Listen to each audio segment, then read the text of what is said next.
Hello, everyone, and welcome to another edition of Clock Talk with Dr. Greg Brannon. How are you today? Fantastic, Jim. All right, today we're talking about sleep, blue light, and all the other things attributed to sleep. One of my favorite times a day for 17 hours is to live a great life, but I kind of look forward to going to bed because I have no problem falling asleep. My problem is I wake up at 3 o'clock in the morning a lot. Don't need to get up. I just wake up. And then usually about a half an hour later, I go to sleep. So hopefully, as you're talking about sleep and blue light today, you can solve my problem and many others that are out there as well. So tell us about sleep. Okay. We're talking about there's 5 major things you got to do to be healthy. Sleep's number 1. Without that, you can't recuperate. 2 is exercise, eat. 3 is exercise. 4 is remove stress. And 5, restore what you've lost. And you need that to do all those. So I'm going to go over the first thing to understand what a sleep cycle is, what a circadian rhythm is. That will allow us to this whole idea of blue light, because blue light is crucial for life and crucial to sleep. The question is how it works. So the body works like we have these thing called sleep cycles. They're roughly 90 to 110 minutes long. We have 4 to 6 of them at nighttime. They're broken down into 5 stages. You have awake. You have sleep, and the sleep part is broken into 4. You have what's called non-REM, and you have REM, rapid eye movement. This is important because this is 75% of the sleep.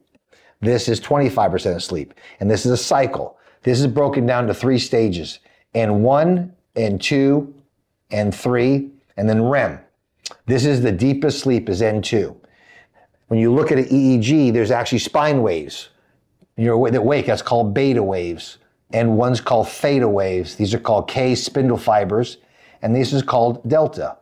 REM, believe it or not, when you're sleeping, is also beta waves. Because that's when you are actually your deepest dream. This is dreaming.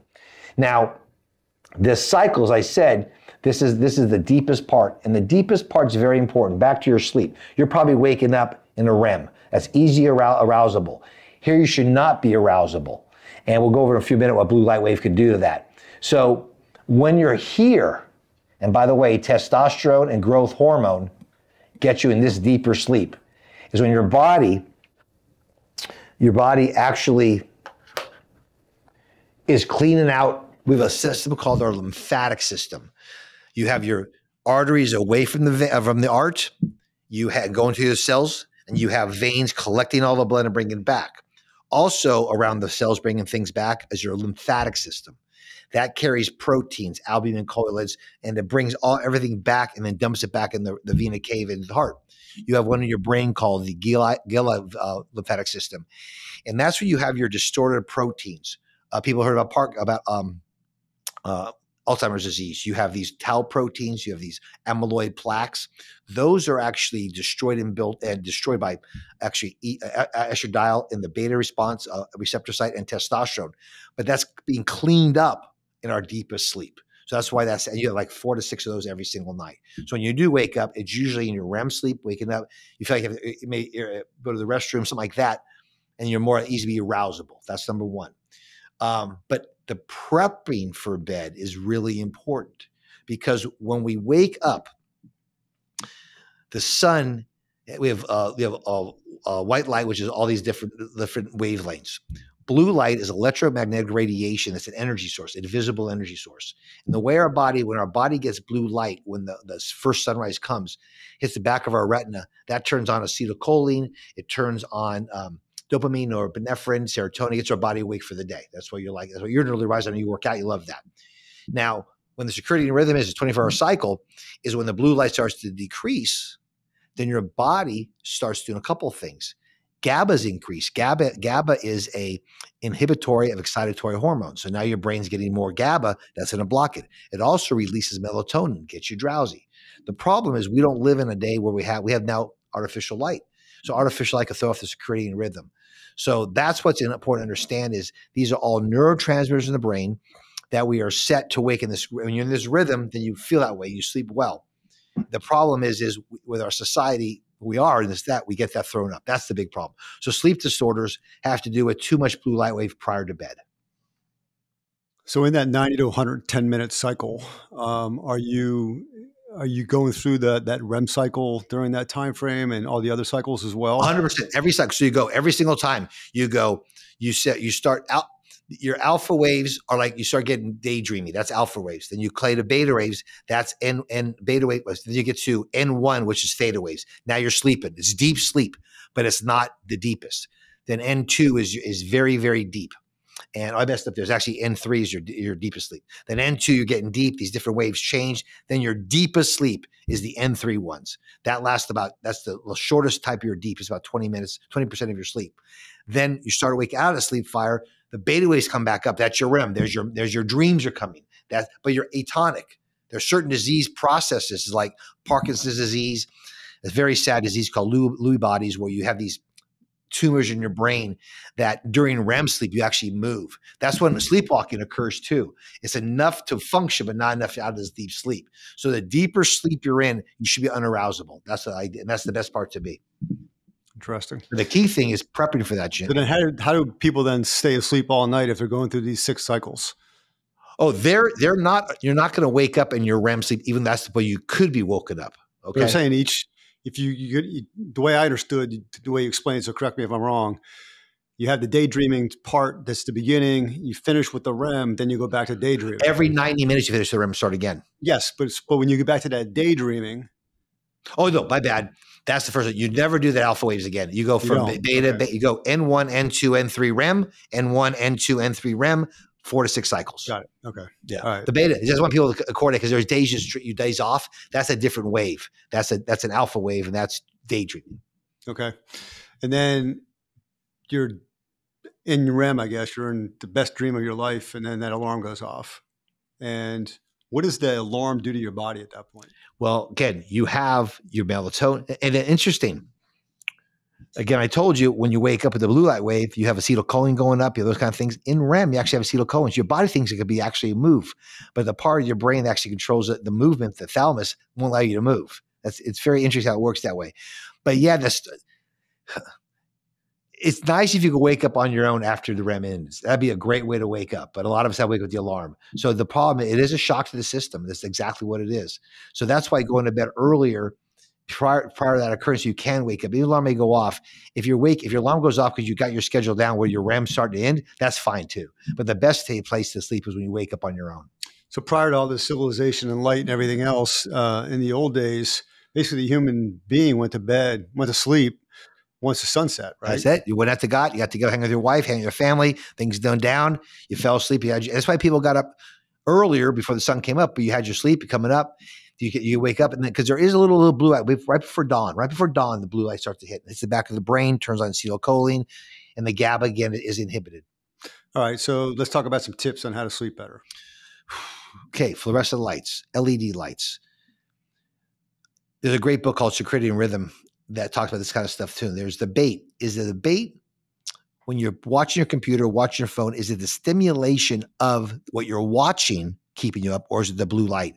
It appears to be the blue light because it's inhibiting the neurotransmitters that want you to go to sleep. You want to drive somebody crazy, you put them in a black room when you lose that rhythm. That drives them crazy, right? That's the point. You can go nuts. Before they tested our astronauts, they actually put them in dark rooms and locked them up. Who could survive that stuff? Because some people can't. So the key is you want to have in the fluorescent light as low as you can dim. The old lights, if you can get red, yellow, and orange lights, that light wave does not stimulate those as much. And the key is to eliminate blue and green light as the night goes on. So make it as dusk as possible. That's the key. And then it is recommended at least an hour of no computer, phone, or TV before you go to bed. That's optimal because then your body's ready to fall and go. Dr. Huberman talks about not giving melatonin. I've read people say give melatonin for bed. Melatonin is the number one scavenger of free radicals. There's a lot of benefits to it, but you don't want to turn off your pineal gland from making its own. So I'm torn on which way on that. You have CBDs CBD Delta 9 is phenomenal for sleep, decreased inflammation of the brain. Magnesium is fantastic, but not all magnesiums plus go through the blood-brain barrier. It's magnesium 3 goes through the blood-brain barrier to make your body relax. What about sleeping pills? The prescription. They don't put you to sleep. They sedate you. They sedate So you. tell us what's the difference? Sedation is most likely more, again, it does not put you to sleep. It makes you more of that alpha wave again, more daydreaming than it actually does put you to sleep. Give you an example that happens to some people. You have sleep apnea. You have obstructive, this is more common, or central, could be a brain tumor. But what happens is you actually don't have a deep N2. You never get deep in N2. So there's easy to be woken up again. So the reason why your body does it is to save its life. You have oxygen receptors in your body to make sure you get oxygen in your brain, so that wakes you up. So that's why it's important to make sure you have people that know get on sleep apneas or those devices. Once they have oxygen content, they sleep through the night as well. So these are things that are very important, Jim. But you don't want your brain. You want to mimic the outside dusk as much as possible. That's the bottom line. And I know it's hard. I know a lot of us work at night. I know a lot of us have like entertainment at night. And I'm not saying, again, I don't want us to be these, as hermits in a cave and put everything down. But I really recommend the most important thing is have no fluorescent light, or some of them have dimmers. Because you cannot, fluorescent by definition makes blue light waves. Okay. Have some red lights, have some yellow lights in the house, and mimic that. But really turn the TV off. I think it's a great time to be with your wife and husband and your family anyway. Great time to have family time to do that. I think that's the most important. So the old adage, Superman doesn't need a lot of sleep. That's Lie. actually detrimental to their health. I was an OBGYN for 30 years. Waking up, I wouldn't know I don't know if I ever hit REM. I don't even know what sleeps I did sometimes. And your body can adapt, but you pay the price to overhaul. And example, OBGYNs overhaul actually have a lower life expectancy than some others. Nurses that work the night shift, some of the they work in the stressful time. They're not getting their circadian rhythm, and it has increased depression. There's increased metabolic syndrome. These are things that you can actually physically see in people by not sleeping. That's why there's nothing better. When we have people that are really sick, you put them in potential comas, right? Sleep is crucial for the body to heal. Again, back to the brain, wiping out all these misshaped proteins is really, really important. And that's why you need deep sleep for. And how does testosterone help with sleep? Testosterone actually makes more brain. It actually makes it talk better, called neuroplasticity. It actually allows the inflammation of the brain to decrease. The number one anti-inflammatory in the body is testosterone, Jim. And that's why the CBDs work, because we have cannabinoid receptors in the brain.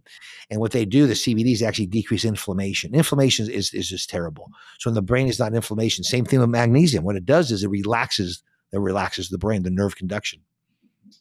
There are some people out there, military in general, that are always on the go. So they train their bodies to basically sleep on a rock if they need to, and they pay the price. I've been very fortunate to be with the doctor for a lot of them, and their levels, again, the healthy males should be around 1,000 to 1,400, and I got these men that look like the specimen of health with levels under 100. Because the cortisol is anti-testosterone, in the story, bottom line, and testosterone is anti-cortisol, and anti-insulin. So when your body loses reserves or pushed out, you got to replenish those things. And again, this generation has a lower reserve. Every generation, we're starting a lower number. Dr. Travis has a great paper in that, look in the last 5 decades on how our starting point is much less. And losing testosterone is important. People understand this. We don't lose with age. The longer we live, the more exposed to phthalates, pesticides, the environment. That's what loses it. It's not the age per se. That's not the variable across the horizontal bar. It's time exposure to these neuroendocrine disruptors or chemical endocrine disruptors. So from a sleep perspective, in addition to, the lights you talked about, obviously CBD oil, some other things, water, hot showers, any other. Tryptophan is great. That's why people get tired after eating turkey dinner. Warm milk, same thing as tryptophan and warm milk. Tryptophan helps tremendously, releases your serotonin. Serotonin is actually blocked by GABA, so it works together there. It's just when the blue light waves hit, it increases your temperature and your heart rate. So when you have fake blue light, we may not know our heart's beating faster. We may not feel our temperature higher, but that's what we're fighting. Mm-hmm. So I want to have a time frame. Basically, I call it sleep hygiene. Getting prepared to go sleep. Warm baths, fantastic. Working out at nighttime, terrible. Epinephrine, dopamine, all goes up. That's not a great time to work out. The best time to work out, you started this 30 years ago. It's the morning workout. As the sun comes up, that's when you get your best workouts. So, and on a fasting belly is actually better as well. So again, it's common sense stuff. Turn electronics off, turn the phone off, spend time with your loved ones, period. It's that easy. Thank you, Doctor. Another great edition of Clock Talk. Thank you.